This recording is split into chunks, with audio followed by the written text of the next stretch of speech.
नमस्कार मित्रों।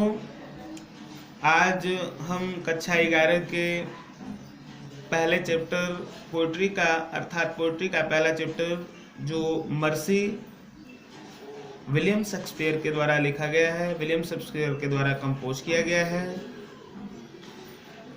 William Shakespeare Stratford and Avon April 23 तारीख 1564 में पैदा हुए। इनके पिता का नाम जॉन शेक्सपियर।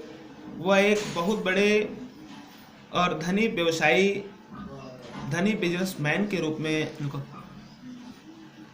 तो आइए मित्रों, हम इस मर्सी चैप्टर्स के स्टेंजा वाइज अध्ययन करेंगे।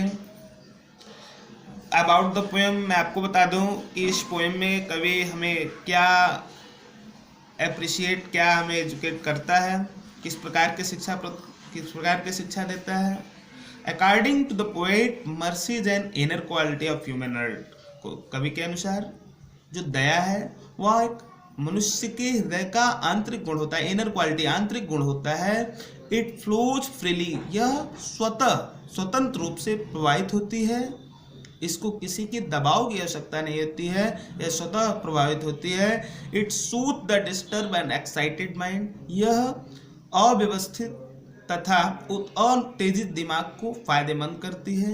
It enrich both giver and receiver, यह प्राप्त करने वाले और देने वाले दोनों को लाभ देती है, दोनों को फायदेमंद करती है, दोनों को शोभायमान करती है।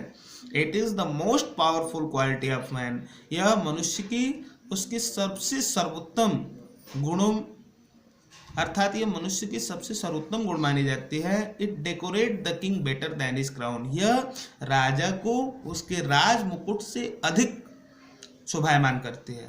मतलब जो राजा होता है उसका जो क्राउन होता है, राज मुकुट होता है, उससे अधिक शोभायमान करती है क्या? दया। It wields the greater influence than his scripture and the crown, यह राजा को उसके राजदंड और उसके मुकुट से भी अधिक उसे प्रभावित करती है। It is a divine quality, यह एक दैवी गुण होता है। डिवाइन माने दैवी, यह एक दैवी गुण होता है। A king becomes god like when temper justice, एक राजा भगवान के समान हो जाता है जब उसके अंदर न्याय और दया का भाव मिल जाता है। मतलब एक राजा जो होता है वह भगवान के समान हो जाता है जब उसके अंदर न्याय करने की आत्मा और दया की भाव आ जाते हैं। आइए मित्रों, अब हम इस कविता का स्टेंजा वाइज अध्ययन करेंगे।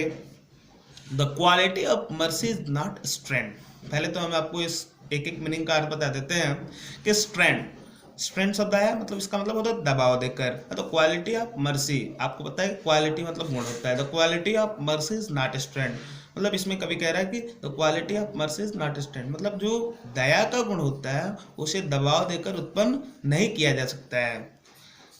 फिर से एक बार, the quality of mercy is not strength, दया का गुण दबाव से उत्पन्न नहीं किया जाता है। It dropped as the gentle rain from heaven, drop मतलब होता है गिरती है, ड्रॉप माने ड्रॉप से ही ड्रॉप हित बना हुआ है। तो it drop as gentle rain from heaven, यह आकाश से, यहाँ हेवन का मतलब आकाश, मतलब ऊपर से। It drop as gentle rain from heaven, यह जिस प्रकार मतलब जो यह ऐसा होता है जिस प्रकार पृथ्वी पर आकाश से वर्षा की बूंदें गिरती हैं, उसी प्रकार मनुष्य के अंदर दया का भाव भी आता है। मतलब कवि ये कह रहा है कि जिस प्रकार वर्षा की बूंदें आकाश से गिरती हुई सज्जनता पूर्वक आती हैं, उसी प्रकार दया का भाव भी मनुष्य के अंदर आता है। अपॉन द प्लेस बीनीथ मतलब उस जगह पे, उस धरती के नीचे। It is a twist blessed, यह एक ट्विस्ट माने दोहरा, it is a twist blessed, यह एक दोहरा वरदान है। It blessed him that gives and him that takes, यह it blessed him that gives him that him takes. फिर से देखेंगे, it blessed him that gives and him that takes, कह रहा है कि यह दिखाने वाले तथा प्राप्त करने वाले दोनों को लाभ देती है। मतलब जो दिखाया जाता है उसको और जो प्राप्त करता है उससे भी दोनों को लाभ देती है। The mightiest in the mightiest is become, कह रहा है कि यह the mightiest in the mightiest is become, इसको देखेंगे आप ध्यान से, यह इंपॉर्टेंट लाइन है। TISS mightiest in the mightiest is become, कह रहा है कि यह शक्तिशाली व्यक्तियों का सबसे शक्तिशाली गुण है। माइटिएस्ट इन द माइटिएस्ट, शक्तिशाली व्यक्तियों का यह, यहाँ टिस का मतलब यह, TISS mightiest in the mightiest become, यह शक्तिशाली व्यक्तियों का सबसे शक्तिशाली गुण होता है। The throne monarch better than his crown, और यह सिंहासन पर बैठे राजा कह रहा है कि the throne monarch better than his crown, यह सिंहासन पर बैठे राजा को उसकी राज मुकुट से अधिक शोभायमान करता है। ठीक है, यह सिंहासन पर बैठे राजा को उसके राज मुकुट से अधिक शोभायमान करता है। His sceptre shows the force of temporal power, उसकी राजदंड उसके सांसारिक शक्ति को दिखाता है। फिर से आप ध्यान देंगे, फिर इस लाइन का, his sceptre shows the force of temporal power, sceptre का मतलब राजदंड होता है, टेम्पोरल पावर सांसारिक शक्ति।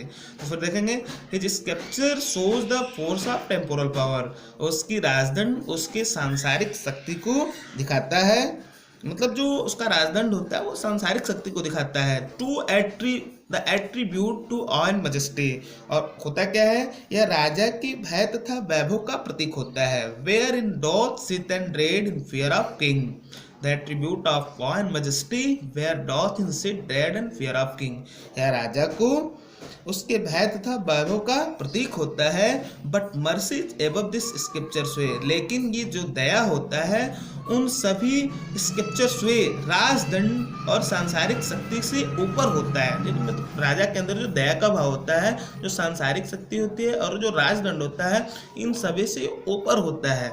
It is enthroned in the heart of king, यह राजा के हृदय में आकर के, अर्थात यह राजाओं के हृदय में निवास करते हैं। इज इंथ्रोन्ड, इंथ्रोन्ड निवास करते, it is enthroned in the heart of king, यह राजा को उसके राजाओं के हृदय में आके निवास कर जाते हैं। It is an attribute to God himself, और वह स्वयं अपने आप को कैसा महसूस करता है, राजा वो अपने आप को एक भगवान के समान अपने आप को समझने लगता है, वो राजा भगवान के समान हो जाता है। An earthly power doth then shows likest God when mercy and justice, कब, जब न्याय और दया की भाव जब उस राजा के अंदर आ जाता है, तो ये दोनों जब उसके अंदर आ जाता है तो वह इंसान